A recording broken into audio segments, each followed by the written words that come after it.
श्री स्वामी समर्थ. सकाळी सकाळी मस्त फ्रेश होऊन चहा आणि बिस्किट अशी सुरुवात केली. चहा घेतल्याशिवाय दिवसाची सुरुवात तर काय होत नाही, कारण आळसच जात नाही. रोज विचार करते चहा सोडायचा, पण तो तर काही सुटतच नाही.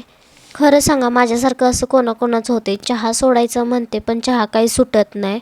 रोज असा चहा घेतल्याशिवाय माझा दिवससुद्धा जात नाही. मग बायकांच्या अंगात एक चिंगूसपणाची सवय असते, पण म्हणून मी एक ट्रिक म्हणून ट्राय केली. एक तेलाची पिशवी आपण नेहमी डब्यात ओततो, तीच तेलाची पिशवी 3 साईडने कट करायची आणि मळलेली कणिक त्यावर परत मळून घ्यायची. तेलसुद्धा वाचतं आणि कणिकसुद्धा मळून होते.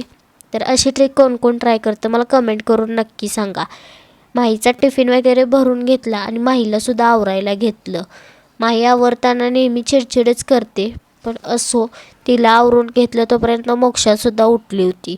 मोक्षालासुद्धा लागलंच अंघोळ वगैरे घालून घेतली आणि तिला मम्मींनी तयार करून घेतलं. मग आईसुद्धा आल्या होत्या, पण आईंना चहा वगैरे बनवून दिला. लगेचच आई गेल्या आणि ताईसुद्धा आल्या होत्या. ताई आणि ताईंच्या सासूबाई आल्या होत्या, कारण आम्हाला जरा बाहेर जायचं होतं त्यामुळं. इकडं मोक्षाची मस्ती आत्यासोबत चालू होती. मग लगेचच आम्ही सगळीजण तयार झालो आणि बाहेर गेलो होतो. तर असा गेला माझा आजचा दिवस. व्हिडिओ आवडला असेल तर लाईक, शेअर, सबस्क्राईब नक्की करा. खूप दिवस व्हिडिओ टाकायला नाही मिळाले, म्हणूनच हा व्हिडिओ तुमच्यासोबत शेअर करते. शूट करून ठेवलेत. तर बाय बाय.